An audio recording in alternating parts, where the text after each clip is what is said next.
وہ بچے جو ہمارے چھوٹے بچے ہیں اور ابھی وہ بچے جو انشاءاللہ جن کو یہ جنم دیں گے, جو ہمارے پوٹینشیل پیرنٹس ہیں, وہ بچیاں جو میٹرک ایف اے میں پڑھتی ہیں, ایف ایس سی میں پڑھتی ہیں, جو بچے, ان سب کو یہ بات بتانے کی ضرورت ہے کہ خدا کے لیے جو غلطی ہم نے کی ہے تم نے وہ غلطی نہیں کرنی. اپنے ویلیو سسٹم کو ٹھیک کرنا ہے. میں نے سر ایک سٹڈی کی, ابھی وہ جاری ہے, تقریباً 1800 بچوں سے میں نے پوچھا تم کس جیسا بننا چاہتے ہو, اور یہ 8 سال سے کم عمر کے بچے کے.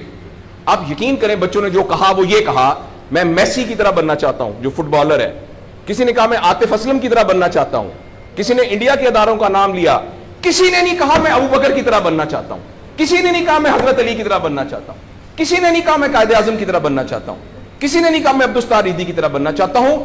ایک بچی نے صرف کہا کہ میں حضرت فاطمہ کی طرح. میں نے اپنے یوٹیوب چینل پہ اس بچی کا انٹرویو لایا, چھوٹی سی بچی نے کہا میں پارک میں پھر رہی تھی, میں نے کہا بیٹا تم کیا بننا چاہتی ہو, کہتی میں حضرت فاطمہ کی طرح بننا چاہتی ہوں. تو میرے دوستو ہم نے اپنے بچوں کے رول ماڈل ہی غلط کر دیے ہیں. ہم نے, اس لیے مجھے اور آپ کو بہت سیریسلی اس بات پر غور کرنا ہے. میں آپ سے عرض کروں, ساؤتھ افریقہ میں تتلیاں ختم ہو رہی ہیں, لہٰذا تتلیوں کی نسل کو بچانا بڑا ضروری ہے. اچھا پانڈا ختم ہو رہا ہے, پانڈا کو بچانا بہت ضروری ہے. انسان پانڈا اور تتلیاں نہیں ہیں, انسان ختم نہیں ہو رہا ہے, انسان کا بچانا کوئی اتنا ضروری نہیں ہے, وہ پانڈا نہیں ہے. اس لیے اگر ہم اپنے بچوں کو یہ رول ماڈل نہیں دے سکتے تو مہربانی کر کے بچے نہ پیدا کریں. لیکن اگر ہم نے اپنی اولاد پیدا کرنی ہے تو وہ اولاد وہ پیدا کرنی پڑے گی اور اس کی وہ تربیت کرنی پڑے گی جن کا رول ماڈل وہ ہو جو حضرت عمر تھے, جو حضرت ابو بکر تھے, جو حضرت علی تھے, جو فاطمہ تھی, جو زینب تھی, جو خدیجہ تھی رضوان رضی اللہ عنہا. یہ ہمارے رول ماڈل ہمیں پیدا کرنے پڑیں گے, اور یہ تب ہوگا جب ہمارے اندر سے یہ دو چیزیں ختم ہوں گی.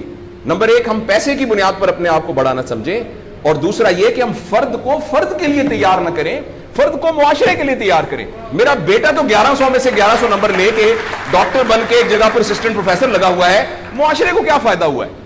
اور ہم میں سے آپ سوچیں کہ اللہ لوگ, عموماً ہم سب لوگ جب اللہ کا شکر ادا کرتے ہیں کہ یا اللہ تیرا شکر ہے, 3 مرلے کے مکان میں رہتے تھے, اب ماشاءاللہ کوٹھی ہے 2 کنال کے اندر, اور سائیکل پہ ابا جی جاتے ہوتے تھے, لیکن الحمدللہ ہمارے پاس اب 2-3 گاڑیاں ہیں, اور چھٹیاں تو سوال ہی پوادے کر جاندے ہوندے سی, کدے کدے گوڑ کھاندے سی, خراستے. اب ہم سارے بھوربن میں جاتے ہیں چھٹیاں گزارنے, کبھی کبھی انگلینڈ بھی جاتے ہیں. اللہ کا ہمارے اوپر بڑا کرم ہو گیا. اس غلط فہمی سے ہم اپنے آپ کو نکالیں.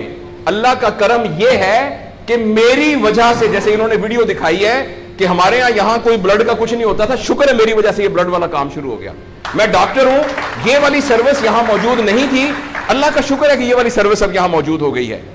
اللہ کا شکر ہے یہ ہو رہا ہے. سروس اورینٹڈ جب تک ہم اپنے بچوں کو نہیں ڈیولپ کریں گے, اس وقت تک میں آپ کو بہت دکھ سے اعلان کرتا ہوں, بڑی ہی تکلیف کے ساتھ, میں بہت آپٹمسٹ آدمی ہوں, میں یونیورسٹیوں میں جاتا ہوں, کالج میں جاتا ہوں, بچوں سے بات کرتا ہوں, اگر ہم نے اگلے فوری طور پر اپنے بچوں کی تربیت پہ توجہ نہ دی, اگلے 10 سال میں ایک ایسی نسل آنے والی ہے جن کو چائلڈہڈ ڈپریشن ہوگی, جن کو سوئسائڈل تھاٹس آئیں گے, جن کی سیکسول ٹریننگ بہت بری ہوگی, اور جن کے اندر ریلیشن شپ پرابلمز ہوں گے. اور یہ ہونے والا ہے, ہماری آنکھوں کے سامنے ہونے والا ہے. اگر آپ کے ہاتھ میں ایک موبائل ہے, آپ ابھی اپنا موبائل کھول کے فیس بک کھولے, جو پہلی 1.5 منٹ کی ویڈیو آئے گی اس میں ایک نیم برہنہ عورت ناچ رہی ہوگی.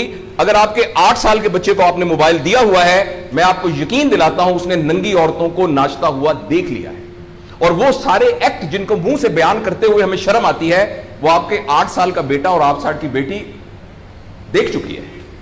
اس سارے میں ایز اے پیرنٹ ہماری بہت رسپانسبلٹی ہے کہ ہم اس میں انٹروین کریں اور ان کو فزیکل ٹائم دیں, اور ٹائم دے کے ہم یہ 2 چیزوں پر مینلی کام کریں.